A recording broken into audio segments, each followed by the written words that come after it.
Retrobur'a hoş geldiniz. Bugün Amiga 500 sürümü Cadaver oyununu inceliyorum. Cadaver, Bitmap Brothers tarafından geliştirilen ve Imageworks tarafından dağıtılan 1990 yılında çıkmış bir izometrik aksiyon macera oyunudur. Amiga 500 dışında Atari ST ve MS-DOS içinde çıkmıştır. Ayrıca 1991 yılında Cadaver Payoff adlı bir geliştirme paketi de çıkmıştır. Oyun çıktığında çok iyi tepkiler almıştır. Amiga versiyonu CU Amiga ve Amiga Joker dergilerinden ödüller almıştır. Ayrıca Atari ST versiyonu Computer and Video Games dergisi tarafından ödüle layık görülmüştür. Oyunun hikayesi. Son macerasında kahramanımız Karadok, Gundam'ı ölümcül muamelede mağlup etmiştir. Destansı mücadeleden çok sayıda büyük yaralar alarak çıktıktan sonra korkmuş canavarı da 100 parçaya bölmüştür.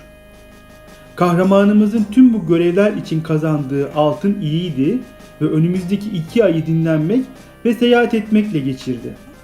Sonrasında altın avcısı bir cüce olan Karadok gerçekten bir hazine bulmayı ümit ederek Valve Kalesi'nin kalan tek Necromancer'ı Dionysus'u bulmak ve öldürmek için yola çıktı. Oyun, Valve Kalesi'nin farklı katlarını temsil eden 5 levelden oluşmaktadır ve zindanlar, gardiyan odaları, kraliyet salonu, kralın özel odaları ve son olarak Dionysus'un kutsal olanı olmak üzere 5 levelde geçmektedir. Oynanış. Cadaver aslında bir bulmaca oyunudur. Her odada belirli nesneler ve düşmanlar vardır ve oyunun amacı düşmanları öldürerek ya da nesneleri doğru bir şekilde birleştirerek bu bulmacaları çözmektir. Oyunda bir dizi kutu, kemik veya diğer eşyaları kullanarak daha yüksek yerlere ulaşmak mümkündür. Oyunda kayalar ve şuriken gibi az sayıda silah kullanılabilmekte, ancak bulmacalar oyunun arkasındaki ana itici gücü oluşturmaktadır. Oyunda nesneler çeşitli diğer nesnelere tepki verebilir. Örneğin zehirli bir anahtar üzerine bir şişe su damlatılarak temizlenebilir veya iksir güçlendirici büyü ile iksirler geliştirilebilir. Oyun çeşitli yerlerde bulunmasını, getirilmesini ve kullanılmasını gerektiren çok çeşitli bulmacalara sahiptir. Bu bulmacaların çözümleri bazen bir gizli alanı veya bir gizli büyüyü bulmayı gerektirebilir. Bulmacaların çoğunun birden fazla çözümü vardır ve genellikle bir seviyedeki bulmacaların çözülmesi için gereken belirli bir düzen yoktur. Kahramanımızı joystick ile yönetiyoruz. Ateş tuşuna 2 görev yüklenmiş. Hem silah olarak seçtiğimiz aracı kullanmak hem de zıplamak. Silah kullanırken zıplayabilmek için silahı bırakıp yeniden almamız gerekmekte. Bunların dışında 2 önemli klavye kontrolü bulunmakta. Enter ile taşıdığımız tüm eşyaları bir anda görüp joystick ile seçim yapabiliriz. Boşluk tuşu ise seçilen nesne ile işlem yapma ya da nesneyi değiştirmeye yarıyor. İşlemler ikonlar ile belirtilmiş. Al, bırak, çek, iç, ye, silah olarak seç ve bu gibi ikonlar ile gösterilmekte.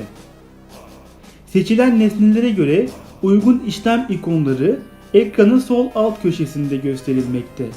Ayrıca kullanılabilecek bir büyü ya da silah varsa ilgili nesnenin ikonu ile gösterilmekte. Ekranın sağ alt tarafında ise enerji seviyesi, kaçıncı günde olduğumuz ve bulunulan yerin adı yazmakta. Odalar içinde bir nesne ile etkileşime geçilirse onun ne olduğu sağ tarafta ve yapılabilecek işlemleri gösteren ikonlar ise sol tarafta gösterilmekte. Bir işlem yapmak için joystick'in ateş tuşuna bastıktan sonra seçimimizi yapmamız gerekmekte. Eğer bu nesne ile başka bir nesne üzerinde işlem yapmak istiyorsak boşluk tuşuna basmak gerekiyor. Oyunda klavyeden S tuşuna basarak istenilen zamanda oyun kaydedilebiliyor. Ancak bunun için tanrılar bahane edilerek bir miktar para isteniyor. Odalarda dolaşırken karşımıza birçok nesne çıkabiliyor. Kimisi hiçbir işe yaramayan şeyler, kimisi ise sık sık ihtiyaç duyacağımız şeyler. Bazı eşyalar var ki ancak bir kere kullanılabiliyor ve yanlış yerde kullanmanız sonucu oyunda takılıp kalabiliyorsunuz. Yol boyunca bulacağınız tüm kitap ve parşömenleri okumak gerek. Bunlarda bazı ipuçları bulunmakta. İlk ekranda gözüken günlüğü de mutlaka almak gerek. Bu günlüğü her okuyuşumuzda para, puan, level ve leveldeki ilerleme yüzdemizi görebilmekteyiz. Enerji ise fıçıların bazılarından elde edilebiliyor. Silah olarak Stoneback, taş torbası çok işe yaramakta. İşkence odaları, zindanlar, yatak odaları, tapınaklar, hazine daireleri ve gizli geçitler ile oyunun gizemli havası oldukça iyi yansıtılmış. Oyunda şövalyelerin ruhlarını huzura kavuşturmak, kralın ve rahiplerin hazinelerini bulmak, ejderhayı öldürmek ve kralın tacını bulup labirentten kaçmak gibi çeşitli görevler bulunmakta. Oyunda çok fazla sayıda oda bulunmakta ve tüm bu odaları dolaşırken kolayca kaybolabiliyorsunuz. Oyunda bulunabilen bir harita büyüsü bulunmakta ve gezdiğiniz odaları harita şeklinde göstermekte. Geliştirme aşaması. Kadever başlangıçta macera oyunları için Atari ST'de Adventure Level Editor (ALE) adlı bir seviye oluşturma aracı olarak geliştirildi.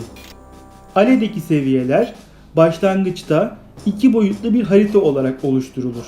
Burada tasarımcı her odanın boyutunu 3'e 3 ila 10'a 10 karo aralığında tanımlayabilir ve her oda arasındaki ara bağlantıları gösterebilir. Bir oda oluşturulduktan sonra 3 boyutlu hale dönüştürülür ve arka plan ayrıntıları ve nesneleri manuel olarak eklenir. Kadever, Bitmap Brothers'tan Steve Kelly tarafından geliştirilen bir programlama dili olan ACL'de programlanmıştır. Oyundaki nesnelere bir sayı atanır ve bu sayı ile ilişkili olarak nesnelerin farklı koşullar altında nasıl manipüle edildiğini gösteren ACL kodu tanımlanır. Yani bir nesnenin kap olarak açılıp açılamayacağını veya konteyner olarak kullanıp kullanılamayacağını gösteren ACL kodu bulunmaktadır. Kapıların kilitlenmesi ve kilidin açılması gibi olaylar da ACL tarafından kontrol edilir. Kadever, çözmesi keyifli bulmacalara, izometrik bakış açısına ve iyi grafiklere sahip güzel bir oyundur. Beni izlediğiniz için teşekkür ederim. Bir sonraki videoda görüşmek üzere. Videoyu beğendiyseniz beğenmeyi, abone olmayı ve bir sonraki videodan haberdar olmak için bildirimleri açmayı unutmayın.